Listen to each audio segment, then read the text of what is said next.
Hello, my name is John Sobieski, and I represent a group called Truth Crusaders. A short while ago, the Virginia State Legislature voted into law the requirement you had to have a photo ID in order to legally vote. No photo ID, no vote.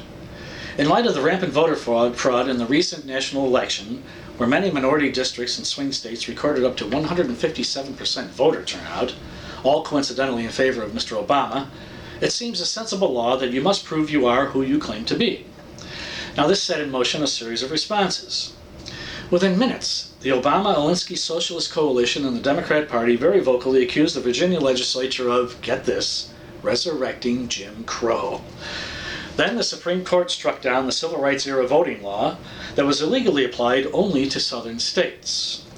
Within minutes, Eric Holder and his Department of Injustice condemned the Supreme Court decision as a Jim Crow relic and vowed to reinstitute the illegal application of these laws through constitutional legerdemain. That's rich. The Democrat Party that created, incubated, watered, pruned, and institutionalized Jim Crow accused someone else of acting, well, like the Democrats. The Democrats never fail at being hoist on their own petard, and I'll explain. It all began when Martin Van Buren helped to co-found the Democrat Party with the stated intentions of gaining all power and keeping it into perpetuity. Now I have to admit that the way the present-day Republicans are conducting their business, the Democrats are almost there, but I digress. Within a few years of their existence, the Democrats ripped up the Missouri Compromise and tore apart the country in the bargain. That slippery slope inevitably triggered the triple crises of the decade: the bloody Kansas strife, the Dred Scott decision, and the Fugitive Slave Act, the pièce de résistance of the Democrat Party. Yes, the party of hypocritical, freedom-loving slavers felt strong enough to reveal the centerpiece of their philosophy, the extension of slavery to all the nation. Thus, the Democrats, through their uncompromising intransigence, gave us the Civil War in which over 600,000 people died to settle the question. Southern Democrats exhausted their territories, and Northern Democrats distinguished themselves through countless acts of sedition, arson, betrayal, and disruption of law and order, etc., all taking place behind what they affectionately termed enemy lines.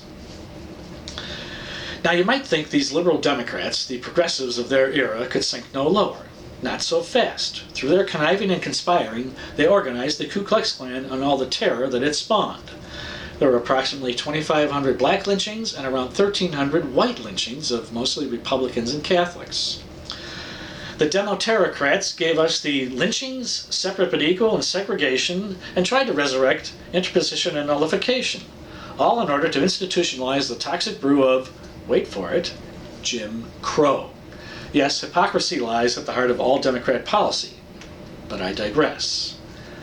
The 1920s saw rivers of black Americans move north for better paying jobs and improved living conditions.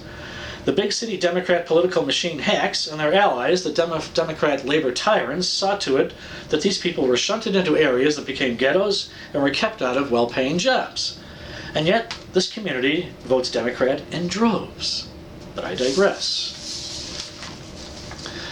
The 1950s saw Democrat governors across the Solid South, the Dixiecrats, stand in the doorways of state universities denying admission to, you guessed it, black Americans. Such stalwarts as Orville Faubus, Lester Maddox, George Wallace were all supported by Democrat Klan backers such as Robert Byrd and Strom Thurmond. Yet black Americans vote Democrat in droves. But I digress. The 1960s gave us our very own sinister, backstabbing, Machiavellian politician in none other than Lyndon Baines Johnson. His Great Society welfare giveaway state caused more damage than any slave owner could possibly do. He destroyed the stability of the black family, decimated the continuity of the black community, and perforated the seamless cloth of the black soul. Once his legislation was enacted, and he was confident he chained blacks to the demo-slavery plantation, he was heard to remark these words: "Those niggers will vote for us for the next 200 years. Well, he's got the first 50 years under his belt already. And wasn't it Vice President Joe Biden himself who cautioned the racist NAACP that the Republicans want to put y'all back in chains? How monstrous is the hypocrisy that the Democrat slave owners warn their slaves that someone else wants to enslave y'all. But I digress. The 70s and 80s degenerated into the 1990s socialism and cult of personality that marked the Clinton administration. The slippery slope of his immoral degeneracy set us on the path to the fascist cult of personality that is the administration of the yellow stripe currently occupying the Oval Office. Mr. Obama's use of the economically suicidal Cloward Piven strategy is bankrupting the nation. His divisive racial policies and statements have given us over 1,500 flash mob incidents in the last 4 years. His foreign policy has dangerously weakened us and our allies, while simultaneously he's strengthened and emboldened our enemies. For example, in the last 12 months, he has twice drawn a red line in the sand on the Syrian affair.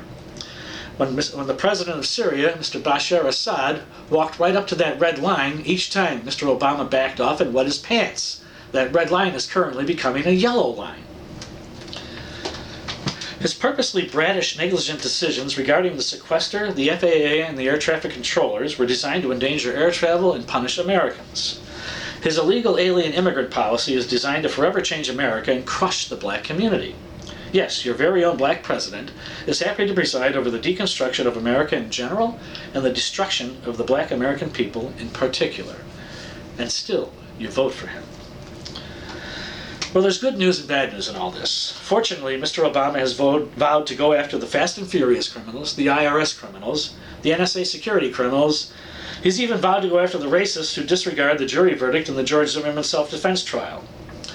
The bad news is, if he goes after these criminals the way he's pursued the Benghazi terrorist murderers, we're a lot further down the rabbit hole than we all suspect. In closing, I'd like to point out the racist organization, the NAACP, requires photo IDs to get into their annual convention. So does the Democrat Party. And just last week, Mr. Obama himself came out in favor of photo ID laws to vote in Kenya, of all places.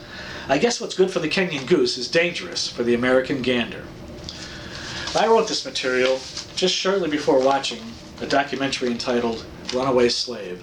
I highly recommend everyone watch that, and it be required viewing for all high school students. Thank you very much for watching. I'm John Sobieski. Have a good day.